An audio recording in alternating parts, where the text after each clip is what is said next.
자, 오늘 우리에게 주시는 하나님 말씀을 우리가 함께 받겠습니다. 오늘 요한복음 13장 3절에서 11절까지 말씀, 저와 여러분이 한 절씩 말씀을 교독하여 받도록 하겠습니다. 3절 제가 먼저 읽겠습니다. 저녁 먹는 중 예수는 아버지께서 모든 것을 자기 손에 맡기신 것과 또 자기가 하나님께로부터 오셨다가 하나님께로 돌아가실 것을 아시고 저녁 잡수시던 자리에서 일어나 겉옷을 벗고 수건을 가져다가 허리에 두르시고 5절 이에 대야에 물을 떠서 제자들의 발을 씻으시고 그 두르신 수건으로 닦기를 시작하여 시몬 베드로에게 이르시니 베드로가 이르되 주여 주께서 내 발을 씻으시나이까. 7절 예수께서 대답하여 이르시되 내가 하는 것을 내가 지금은 알지 못하나 이후에는 알리라. 베드로가 이르되 내 발을 절대로 씻지 못하시리이다. 예수께서 대답하시되 내가 너를 씻어주지 아니하면 내가 나와 상관이 없느니라. 9절 시몬 베드로가 이르되 주여 내 발뿐 아니라 손과 머리도 씻어주옵소서. 예수께서 이르시되 이미 목욕한 자는 발밖에 씻을 필요가 없느니라. 온몸이 깨끗하니라. 너희가 깨끗하나 다는 아니니라 하시니 11절 다 함께요. 이는 자기를 팔 자가 누구인지 아심이라. 그러므로 다는 깨끗하지 아니하다 하시니라. 아멘. 하나님의 말씀입니다. 오늘 새벽에는 회개의 기쁨이라는 제목으로 말씀을 나누고 우리가 이제 기도하겠는데 지난 3주 동안 우리 성전 공사가 은혜 가운데 잘 마무리가 됐습니다. 하나님의 은혜이죠. 그 기간 동안 우리가 주중에 있는 공예배를 저녁 말씀 기도회로 대신했었거든요. 사사기 말씀으로 우리가 큰 은혜를 받았는데 이제 오늘부터 주중 모든 공예배가 다시 원래대로 진행이 되겠습니다. 새벽 기도회를 다시 할 수 있게 되어서 너무 기쁜데 육적으로도 또 영적으로도 이 감각을 우리들이 잘 회복할 수 있기를 축복합니다. 오늘 우리가 읽었던 이 본문 말씀은 제가 이 앞전에 내가 너를 씻어주지 아니하면 이라는 제목의 말씀으로 전했던 말씀과 본문은 같아요. 핵심은 회개에 대한 말씀입니다. 회개가 어떤 의미가 있고 어떤 유익을 주고 우리가 어떻게 회개를 해야 되는지 굉장히 중요한 가르침을 주시는 말씀이에요. 그때도 말씀을 드린 것처럼 예수님이 이제 제자들의 발을 씻으시잖아요. 세족식을 해주십니다. 그 의미가 있어요. 이제 곧 예수님이 십자가에서 보혈을 흘려주시잖아요.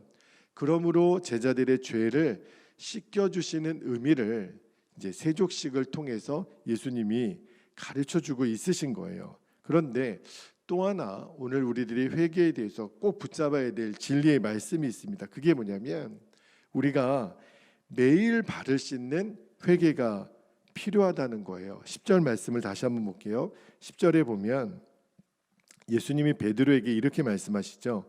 예수께서 이르시되 이미 목욕한 자는 발밖에 씻을 필요가 없느니라.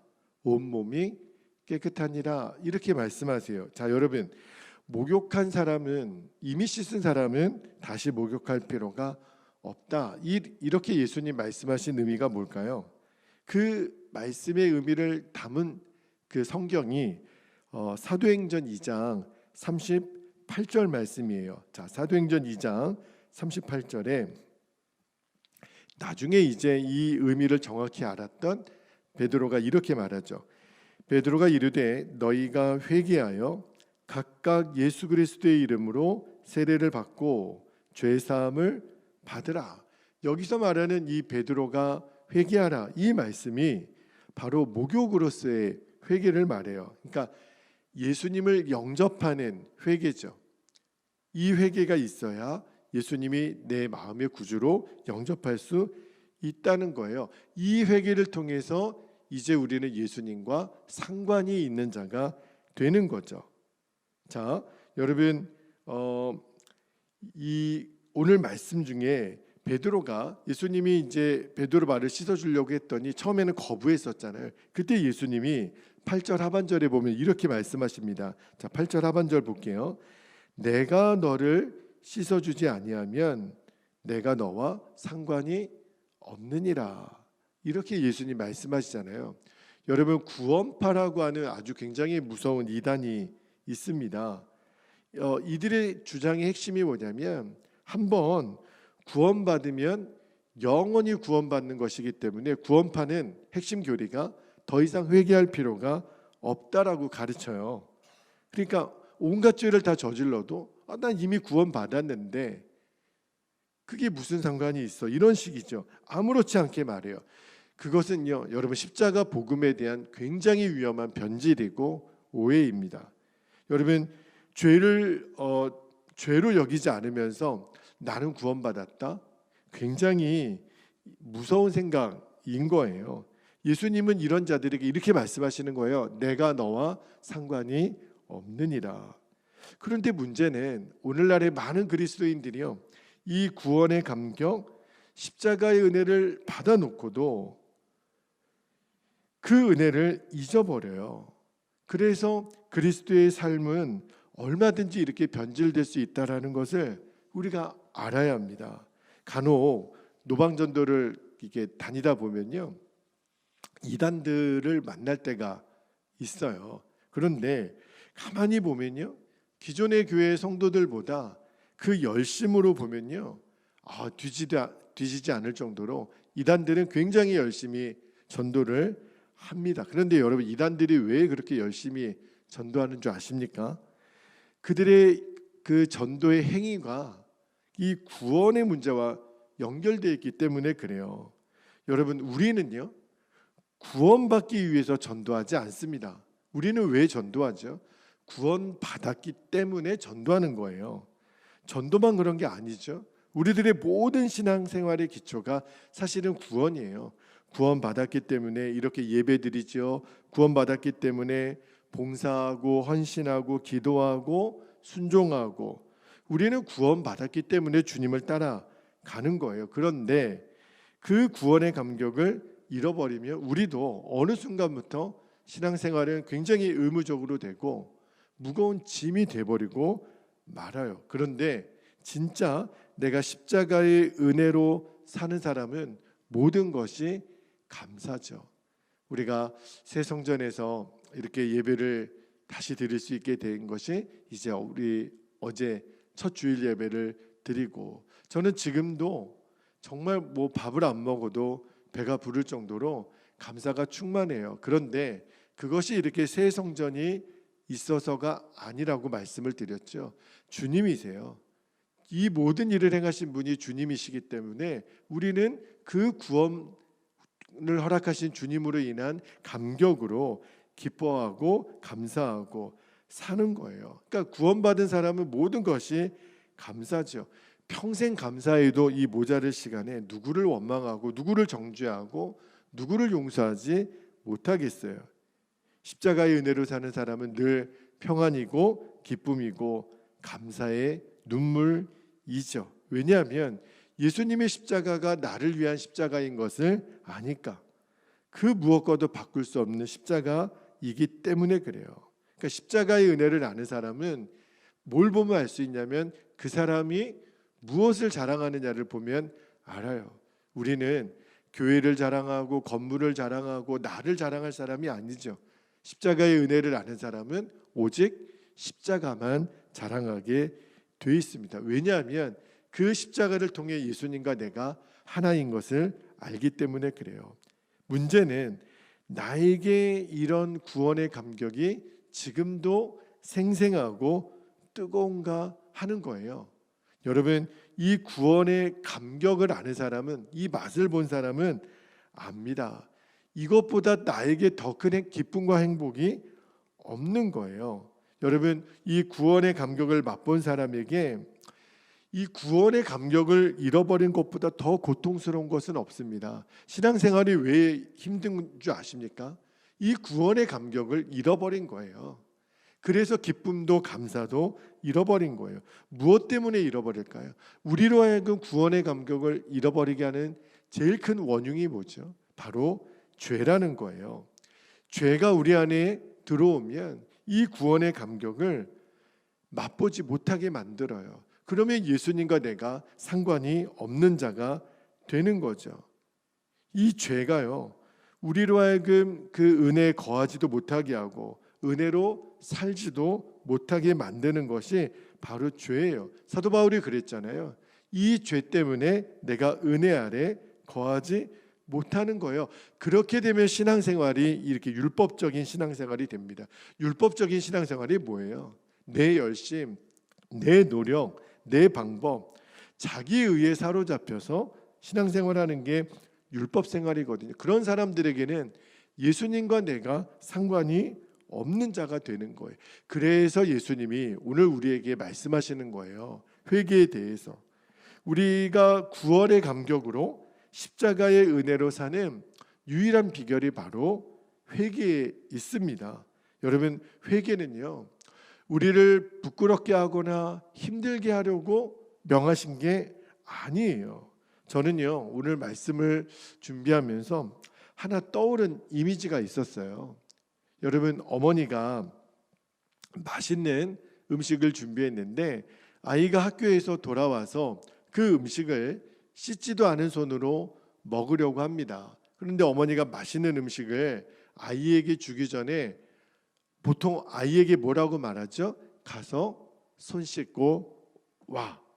근데 아이가 싫다 그래요. 투정을 부리는 거예요. 엄마, 나 그냥 먹을래. 그런데 어머니는 사랑의 눈으로 아이를 바라보지만 그러나 어머니의 태도는 단호합니다. 여러분, 어머니의 손에 지금 뭐가 있어요? 맛있는 음식이 있죠. 결국 이 맛있는 음식은 누구의 거예요? 아들의 거잖아요.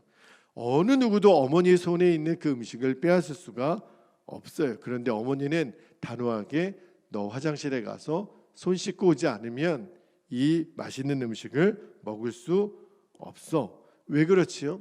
더러운 손으로는 깨끗한 음식을 받을 수도 없고 먹을 수도 없기 때문에 그래요. 저는 이것이요, 이 자리에 있는 저와 여러분을 바라보는 하나님 아버지의 마음이라고 믿어요. 말씀 한 구절만 볼까요? 예레미야 5장 25절에 이렇게 말씀합니다. 너희 허물이 이러한 일들을 물리쳤고 너희 죄가 너희로부터 좋은 것을 막았느니라. 여러분, 이 더러운 죄를 품고 있는 한 하나님이 우리에게 주시려고 하는 모든 좋은 것들을 우리가 누리지 못하게 된다고 말씀하시는 거예요. 여러분, 한 가지 예화만 드리고 우리가 기도하겠는데, 어떤 마을에 이 두 사람이 양을 도둑질하다가 붙잡혔습니다. 그런데 이 마을에는요, 어떤 전통이 있었냐면 양을 도둑질하다가 잡히면 벌로요, 그 사람 이마에다가 ST라고 하는 낙인을 찍는 풍습이 있었다는 거예요. 여러분, ST가 뭐의 약자냐면 S는 영어로 양, sheep의 S고, 그다음에 T는 영어로 이 도둑, thief라고 하는 이 도둑의 약자예요. 그러니까 ST는 아유, 저 사람 양을 훔친 도둑이네. 그 약자로 이마에다가 그 ST라는 글자를 새겼으니 얼마나 부끄럽겠어요. 얼마나 창피하겠어요. 지워지지도 않아요. 그런데 그 두 사람 중에 이 이마에 ST라고 하는 이 낙인이 찍힌 두 사람 중에 한 사람은 이 마을에서는 살 수 없다. 그래서 먼 곳으로 도망갔습니다. 그런데 다른 한 사람은 자신의 잘못을 철저히 뉘우치고 진실하게 살기로 결심을 해요. 그 이후로 마을 사람들 중에 어려운 일이 있으면 가서 도와주고 또 살피고, 그렇게 굉장히 성실하고 진실하게 봉사하면서 살아요. 그 삶이 완전히 변화되는 삶을 살게 되죠. 그래서 그 사람의 삶은 점점 주변의 많은 사람들에게 감동을 줍니다. 오랜 세월이 지나가요. 그 마을에 이제 살던 사람들이 하나둘씩 죽고요. 그리고 이제 그 사람이 옛날에 양을 도둑질했던 이 과거를 아는 사람도 거의 없어졌습니다. 어느덧 이 사람이 할아버지가 되어 학교 졸업식에 초청을 받아서 이제 축사를 할 정도로 이분은 이 마을에서 존경받는 사람이 됩니다. 그런데 이 양 도둑의 이마에 낙인을 찍는 풍습이 이제 이 마을에서 사라졌을 때 이제 동네 아이들이 저 할아버지는 이마에 왜 ST라고 하는 그 글자가 새겨져 있지? 서로 궁금한 거예요. 저 ST는 무슨 뜻일까? 그런데 자기들끼리 이런 해석을 합니다. 저 할아버지에게 있는 ST는 분명 성자를 뜻하는 세인트의 약자 ST일 거야. 왜냐하면 저 할아버지는 성자처럼 사시잖아. 그렇게 사람의 인생이 완전히 바뀌게 됐다라는 거예요. 여러분, 말씀을 마무리하겠습니다. 날마다 우리가 발을 씻잖아요. 집에서도. 그리고 똑같이 날마다 우리가 회개의 삶을 잃어버리지 않으면 이 ST라고 하는 세인트의 의미로 이제는 해석이 되는 할아버지처럼 우리도 반드시 변화된 삶, 거룩한 삶으로 인도받습니다. 설령 내가 육신의 발은 씻지 않아도 이제는요, 내 영혼의 그 발은요, 회개하지 않으면 우리는 살 수 없는 거예요. 이 영혼의 발은 반드시 씻어야 되는 겁니다. 그 의미로 오늘 예수님이 제자들의 발을 씻어 주시는 거예요. 회개를 통해서 우리는 예수님과 상관이 있는 자가 되는 거거든요. 여러분 꼭 기억하셔야 돼요. 예수님과 상관없는 인생보다 더 불행한 인생은 없습니다.